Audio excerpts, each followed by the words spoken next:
sur cette directive européenne, notamment la responsabilité de plein droit.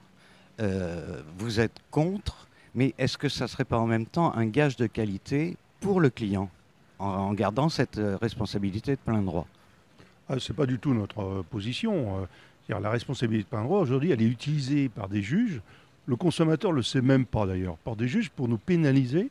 Donc on serait doublement pénalisé, puisqu'il y a déjà dans la directive la notion de responsabilité, ce qu'il n'y avait pas avant. Mais la responsabilité de plein droit, typiquement française, ça serait une double pénalisation. Donc ça aurait un coût. Ça veut dire que globalement, on ne pourrait même plus s'assurer. On ne pourrait plus avoir d'assureurs. D'ailleurs, on a interrogé les assureurs pour savoir quelle serait leur position. Il faut absolument que cette responsabilité de plein droit, elle ne soit plus dans le code du tourisme. Et on ira très loin s'il le faut, parce qu'on ne peut pas être doublement pénalisé. On est déjà pénalisé. On a déjà des difficultés à trouver des assureurs. On n'a que 3 assureurs sur la place. Alors imaginons le pire, c'est qu'on ait une responsabilité issue de la directive et à la responsabilité d'un plein droit qui serait une exception en Europe. Impossible. La responsabilité de plein droit n'apporte rien de plus au client, sauf qu'il n'a pas à prouver qu'il y a une faute, et même pas présumée de la part de l'organisateur. Il dit voilà, je suis tombé dans le bassin aux poissons, c'est la faute de l'organisateur de voyage. Moi, j'étais bourré, j'ai pris 3 caipirinhas, peu importe. Mais l'organisateur, c'est ça la responsabilité de plein droit. La directive ne prévoit pas ce niveau de responsabilité. Nous avons convaincu les services de la DGE et le secrétariat d'État au tourisme, Martine Pinville, de revenir, de supprimer la responsabilité de plein droit. C'est leur demande. Il va y avoir un arbitrage interministériel au niveau du Premier ministre, puisque le ministère de la Justice, évidemment, ceinture et bretelles, lui dit non, il ne faut pas réduire le niveau des responsabilités, protégeons le consommateur. Mais passer à une responsabilité pour faute présumée, le niveau inférieur, ne réduirait pas la protection du consommateur. Deuxième question. En cas de litige, la responsabilité conjointe du producteur et distributeur, qu'est-ce que ça vous inspire?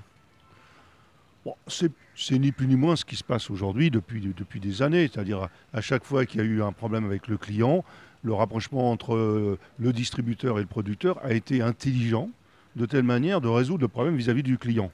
De ne pas pénaliser le client, parce qu'on a tout, c'est de conserver les clients. On a au moins un objectif commun, c'est de garder les clients qui viennent en agence et qui utilisent les produits des tour opérateurs. Je pense que dans le futur, ça sera la même chose. Et grâce aussi à la médiation qui a été mise en place, ça va permettre aussi, ça nous permet de mieux dialoguer entre nous et de voir les responsabilités. La responsabilité conjointe du producteur et du détaillant, c'est-à-dire de l'agence de voyage, online ou offline, peu importe, est une demande des entreprises du voyage. C'était le régime français, alors que le régime d'Europe du Nord, c'est une responsabilité unique du producteur. Pourquoi ? Parce qu'avec la responsabilité unique du producteur, en Europe du Nord, la trésorerie est passée de la distribution à la production. Nous n'y tenons pas. C'est très clair. Les distributeurs n'y tiennent pas, plus exactement, parce que moi je représente les distributeurs et les producteurs. Les distributeurs n'y tiennent pas. Et le système fonctionne plutôt bien. Avoir devant soi, si on se met dans la position du client, un agent de voyage qui aujourd'hui construit de plus en plus de voyages et qui dans ce cas-là serait totalement responsable. Il ne fait pas appel à un producteur, c'est lui le producteur du voyage. Et tantôt, le même interlocuteur, dans le même point de vente, sur le même site, qui est irresponsable parce qu'il a vendu un voyage organisé par un tour opérateur. Ça n'a pas de sens, ce n'est pas compréhensible et ce n'est pas acceptable par le consommateur. Nous souhaitons une responsabilité du distributeur et du producteur. Donc si le voyageur fait appel au distributeur, le distributeur peut se retourner contre le producteur. Le voyageur peut également faire le choix d'appeler directement en responsabilité le producteur. Et enfin, dernière question. Dans le cas d'une catastrophe naturelle style volcan fou, qui va assumer en fait la prise en charge du client? Est-ce que c'est le producteur, l'organisateur ou le distributeur?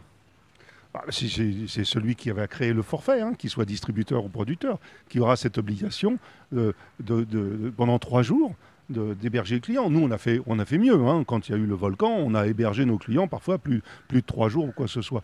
Donc à la limite, on ne voit pas d'un mauvais œil ce plafonnement. On ne l'a pas eu dans le dernier volcan. D'ailleurs, c'est quand même paradoxal de voir qu'aujourd'hui, l'Islande se vend et fait du profit alors qu'elle nous a coûté une fortune en matière de volcans. Mais bon, aujourd'hui, ce plafonnement, on avait un certain doute, il était jusqu'à 450 euros, il est à 300 euros.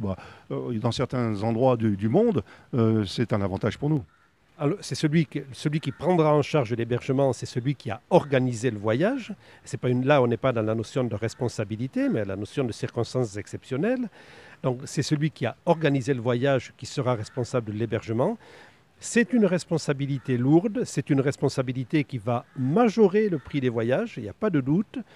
Je pense qu'il y a quelques pistes, notamment en matière d'assurance, qui pourraient faire que ce soit le coût de l'assurance qui soit supporté par le passager, en quelque sorte, et non pas le coût éventuel de la prolongation de séjour.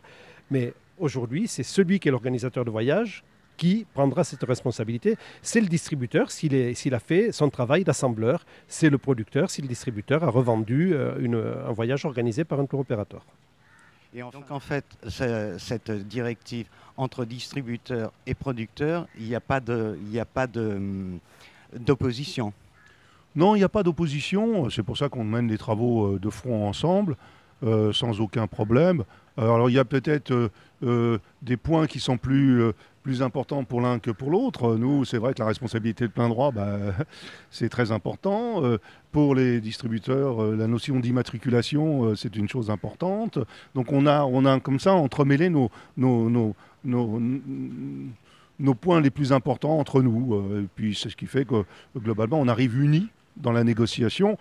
Il va falloir être extrêmement vigilant parce que choisissant cette négociation dite à l'amiable directement avec la DGE, avec la Direction générale des entreprises à Bercy, avec d'autres organismes, ça veut dire qu'il faudra qu'on soit extrêmement vigilant sur la réforme du Code du tourisme.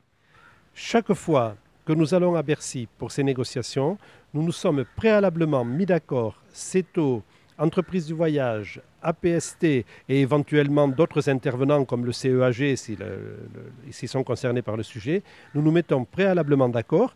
Nous pouvons avoir des positions à l'origine divergentes, nous arrivons avec une position convergente et nous n'avons jamais un discours différent auprès de la DGE.